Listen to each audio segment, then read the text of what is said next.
I was in Charlottesville when the Unite the Right rally happened. Charlottesville is actually my hometown. I don't want to get too derailed here, but there's a lot of emotions that are associated with this. First, I want to say that this Unite the Right rally that happened in Charlottesville in 2016 that killed a woman and injured dozens of others, some of which were friends that I grew up with.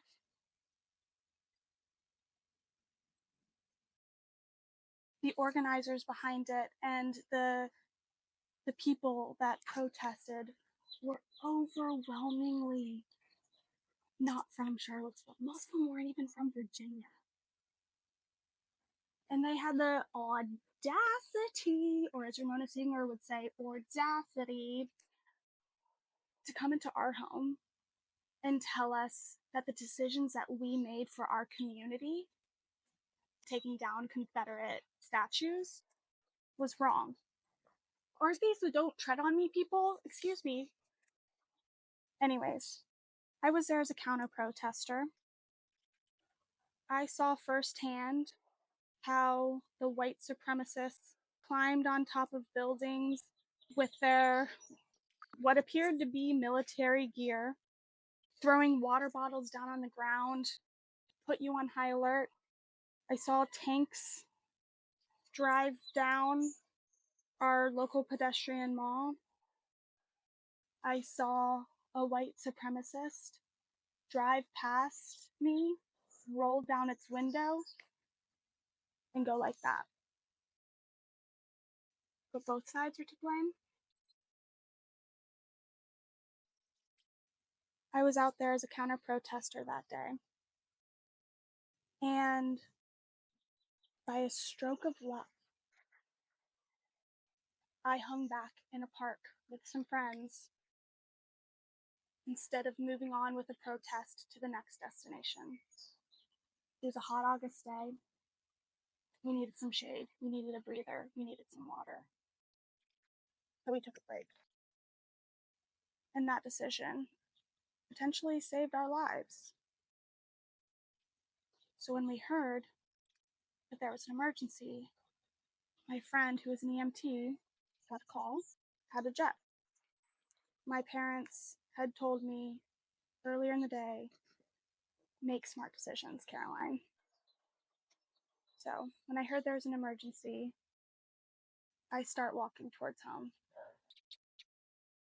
As I was walking back towards my apartment, that's when I see the tanks driving down our pedestrian mall.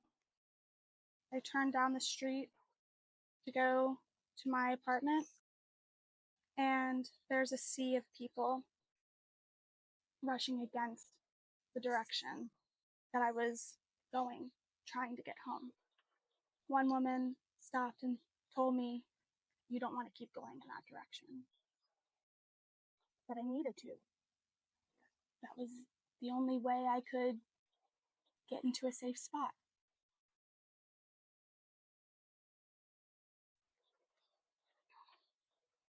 I'm going to fast forward through the rest of that because my nervous system is on one right now, just thinking back to that day.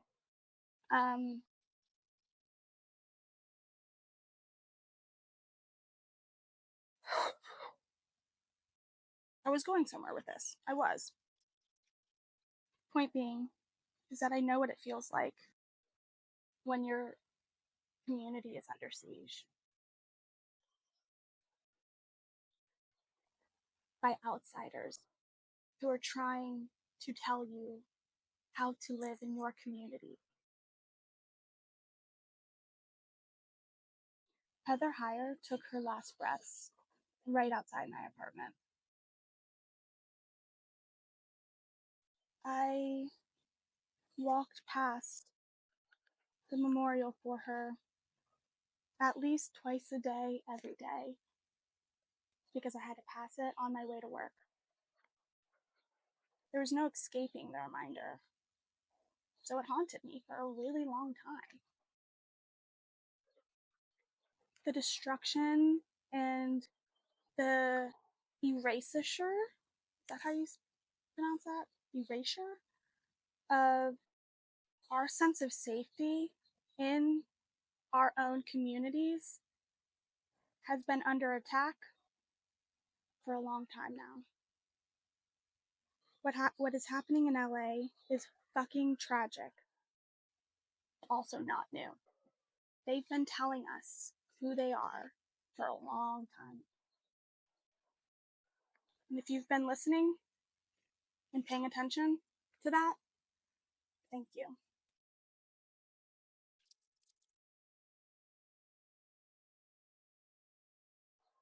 After the attack in Charlottesville, I wasn't able to go back to my apartment because the roads were closed. Most establishments, businesses were closed because they anticipated drama. There was one local brewery that was open. It was open as a safe space for counter protesters, for the people who are fighting for their community. So that's where a lot of us fled to. That was also where the white supremacists drove by and did that. They were playing the news inside. I felt like it felt like those scenes in movies when community is at a restaurant or a bar and they're all listening to the radio when the president says America is at war. Felt like that. But instead, the president at the time, I wonder who that was, said that the disaster that happened, the death, the violence that happened was a result of both sides. The whole place erupted in outrage. I can promise you, and each of them can promise you, that is not the case. There was one very clear group of individuals who came in from the outside to tell a community how to run their community. So, it's all to say, don't necessarily believe all that you read online about what's happening in LA. Don't believe all that you see on the news or what they say on the news. Because my God, are they going to twist and distort what really happened to fit their narrative. And at the end of the day, I am choosing to believe that our responsibility is to fight for the humanity in this world, the real constructs.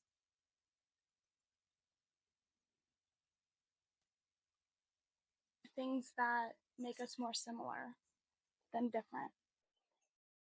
The things that unite us and allow us to see and have and hold more compassion and beauty in the world. I think that that's the real indicator of success and achievement in this life. Not what your bank account says, not the brand of your purse, not whether you rent or own, but by how much you lean into being a human and celebrating humanity and protecting humanity from greed and ignorance and pig-headedness and corruption. LA is under siege right now. Charlottesville was under siege back in the day. You might be living in Omaha, Nebraska, or Greenville, South Carolina, or Scranton, Pennsylvania, or Charleston, West Virginia. But just know that your communities aren't safe as long as other communities aren't safe. You know, the classic proverb of injustice anywhere is a threat to justice everywhere. So, I don't know. I don't have a thesis that I'm trying to share today, or I don't have this packaged in a perfectly eloquent fashion. But I do want to say that if you fancy yourself a proud American, or if you believe in justice and equity and the right to livelihood,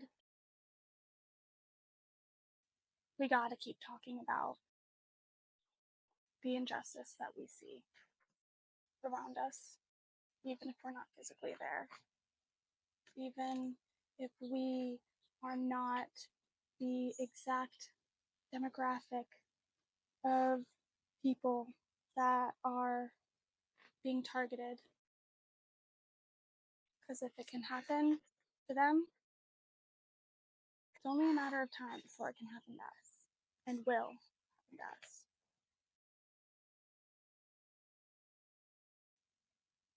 Zillennial Hippie is all about challenging the status quo. It's about togetherness, our power when we're united. It's about finding for and creating beauty in the world.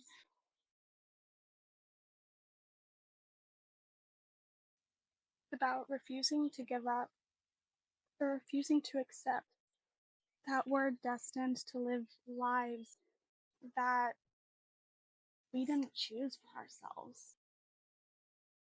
Human nature, humans evolved because we have migrated for millennia. Our brains and our spirits can migrate too, to discover more, create more, and build and foster connectedness, because humans survive better together than we do alone. That is an evolutionary fact. So when we fight for our peers, we're actually fighting for our own well-being as well. So you might think that, oh, what's going on in LA, in Palestine, in Ukraine, it doesn't affect me. Think again. Might not know. But if we allow these forces to continue, it's only a matter of time before it does affect you. It's easier to act now than before it's too late. All right, here we go. This is my little devilish woman. I call her my minx. If you want to read about why I made this design, you can check out my Instagram or my Substack where I talk about it in detail.